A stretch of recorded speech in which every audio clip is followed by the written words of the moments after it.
G'day, g'day, g'day. It is Colin once again from Parenting Passports and Profits, coming at you from Hoi An here in Vietnam, where it is July 2019. So it's another vloggy video, and this time I'm just doing one of those sort of catch-ups, trying to plug some gaps on our journey. If you haven't been following along, we have been on the road about 2.5 years. We started with one child, now we have two. And when we first started, we did record a lot of video, but we didn't really know what we were doing and we didn't know what to do with it. And so we got quite a bit of stuff sitting in the archives, a bit sporadic. So this is one of those opportunities where I found we'd been in Thailand a couple of months, so it's like our third major destination. We'd been 18 months on the road, and I did a Facebook Live. So if you're following on our Facebook page, you might have seen this, but if not, it was a Facebook Live recorded in the end of August 2018. And I guess I'm just reflecting on us being on the move again, and because we were about to pack up and go. We certainly moved around more in Thailand than we'd been used to before and after. Because currently we're in Vietnam, and we're sort of midway through a 6-month stint, although we do know we're definitely moving on.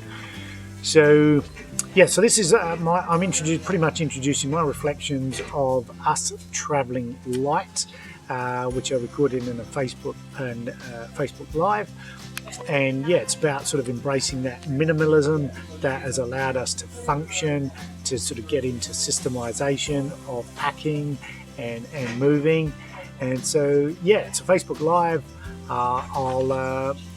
What else do? Yeah, I reflect on some decision making. So this is being recorded while Elly is sort of pretty heavily pregnant, maybe 6 months pregnant at the time. So we're starting to think about, well, what does the future look like? Are we going to continue with this life on the road? So I reflect on those thoughts. So yeah, that video is coming up. If you haven't subscribed already, remember to click the big red button, press the bell, and a lot more video is coming down the pipe. It's taken us a while to sort of establish some systems to get more of our content out there, but it is coming.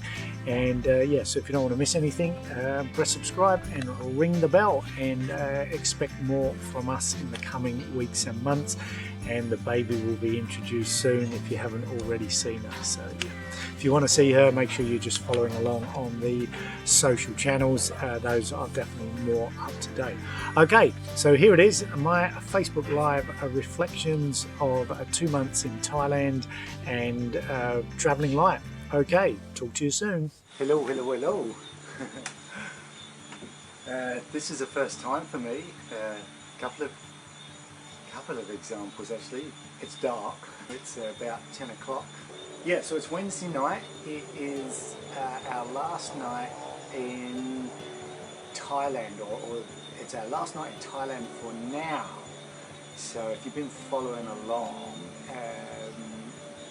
we have been on the move a bit in the last couple of months, and more than we've moved in the entire 18 months. So it is the the 29th of August, and this is pretty much about 18 months on the road. So, or 18 months since we left home back in February 2017.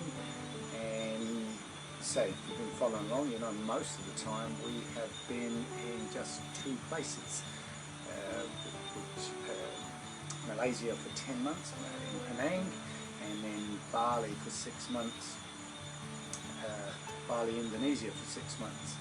And we knew when we came to Thailand that we wouldn't have any fixed abode, and we'd be packing a lot more often, and that's exactly what we have done. And it's kind of what prompted me to come on and do this live tonight.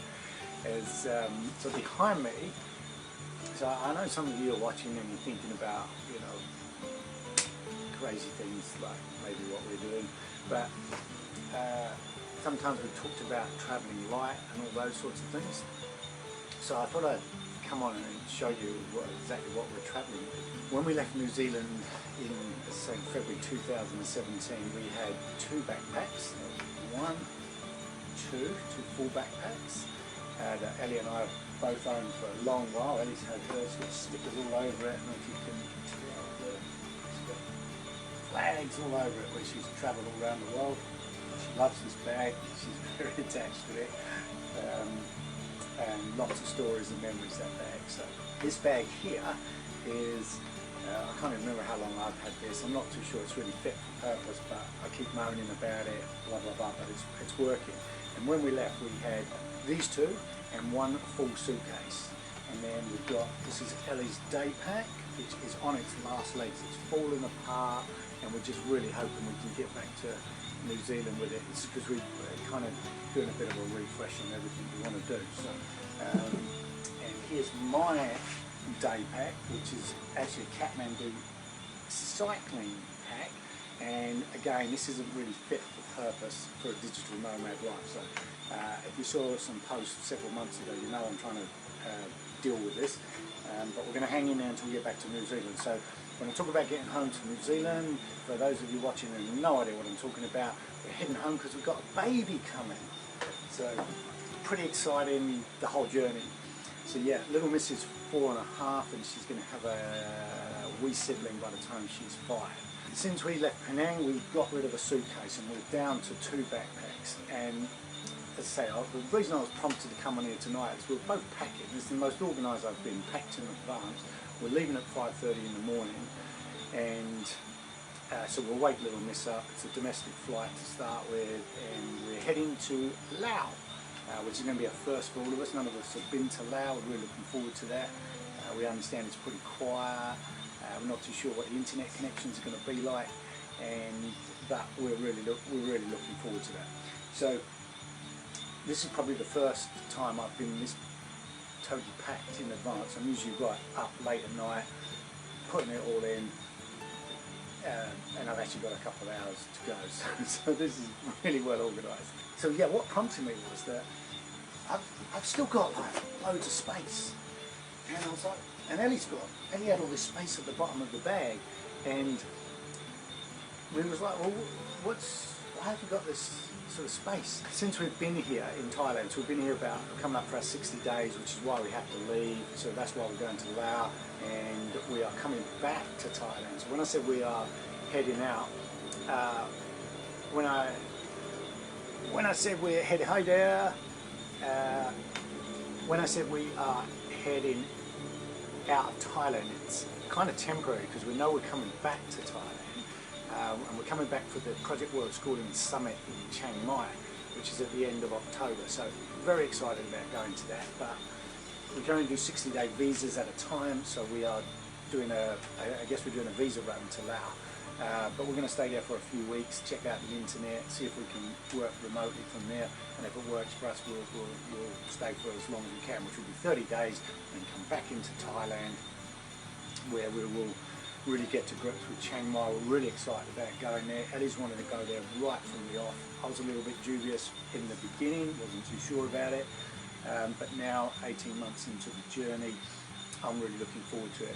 There's a few reasons. Obviously, we're looking forward to the summit, where we will be meeting a lot of other world schoolers, which is really exciting.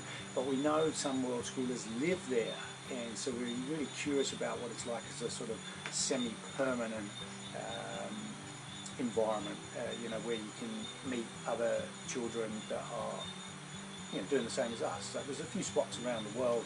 We know these communities congregate now, and Chiang Mai is one of them. So that's pretty exciting. So, but in the 60 days that we have been here in Thailand, we was lucky enough to have Elly's dad and his wife come out and stay, and we only saw them for about 6 nights, 6 days, something like that, but we got to stay in a really nice place while they were there, and thank you very much, you guys. And but we carried on with our mission every time we had an opportunity to, you know, get rid of something or send it back home. We do, and I'm talking. The reason I'm sharing this is because just little things can make a difference. I think we gathered up a whole bunch of paperwork that Ada had done some drawings that she didn't want to get rid of, but they were like presents for people back in New Zealand. So but they were taking up space, and then there was a few other things that now Elly's pregnant, she's not wearing them, and there was a couple of things in my bag that I realised hadn't been used. There was a book I didn't want to get rid of, but I didn't need to travel with it, and so we took advantage of Elly's dad and his wife being here, and we just sort of folded those things up and put them in a bag and handed them off to them, and they took them home a few weeks ago. And it didn't seem like much at the time, but now we've come to pack again. It's like, wow, we've got all this space, and so it seemed fairly trivial, but I wanted to share that, just looking at tiny little things that can make a difference. Whether it's about time. I'm a big one on it. If you can save a minute here, a minute there, they all add up, and you save 10 minutes a day. That's worth a full 40 hours a year. So that's like a full working week for every 10 minutes you save. So don't underestimate the power of finding little shortcuts or more efficient, more effective ways to do anything. If that gives you more time, a minute here, a minute there, they all add up. I know a lot of people, they sometimes say, well, it only takes me a minute. Well, yeah, do that for a lot of things, and those minutes stack up. So, yeah, if you can, to live like this, to travel like this, you do need to have systems that allow you to make the transition seamless, because if each transition is a nightmare, you're not going to want to do it, and there's no fun in it. But we're like kids at the moment. We just feel like big kids. Oh, I forgot to show you. This is Ayla's little backpack. She's starting to wear it a bit more. So tomorrow she'll whack that on herself, and we'll see how it goes. It's not too heavy. We try and keep Hey guys, how you doing? So I'm on Instagram and I'm on Facebook if you're just sort of coming on now. This is Elly's backpack. Oh, sorry, Ayla's backpack. And yeah, we try and keep this light, and it's always her stuff. And she's being primed that when we get back to New Zealand,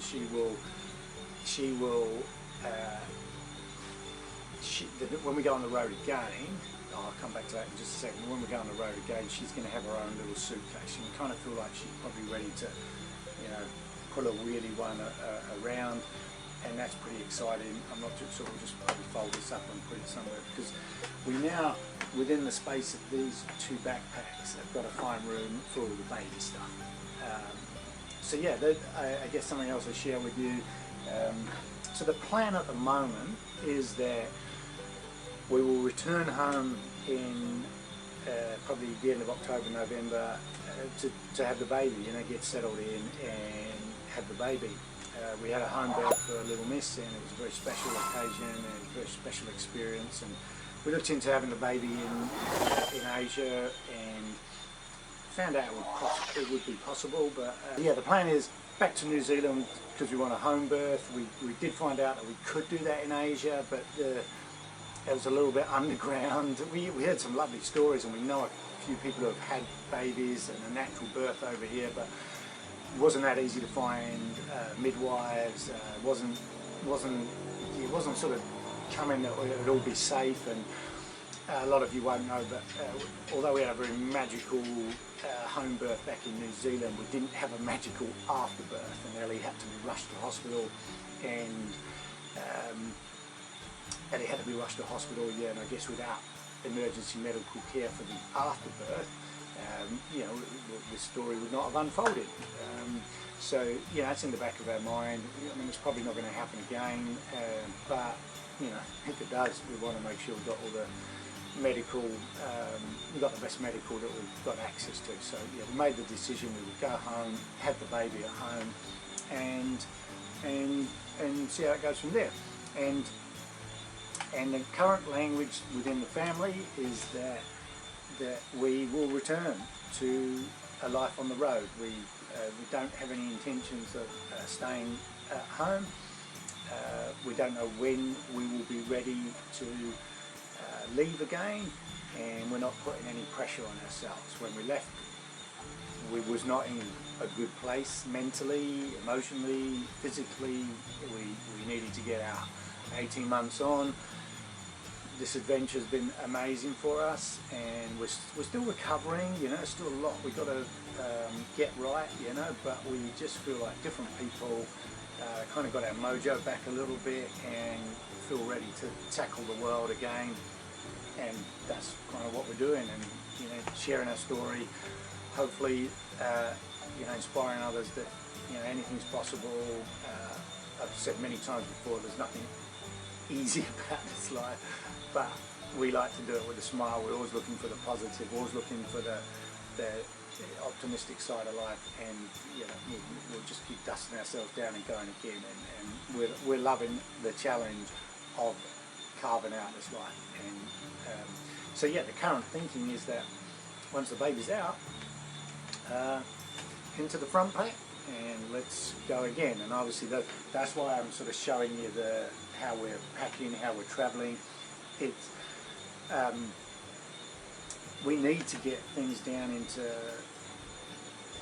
really manageable sizes, because you know, if you're going to be hauling 2 kids, every bit of space everything needs to earn its space.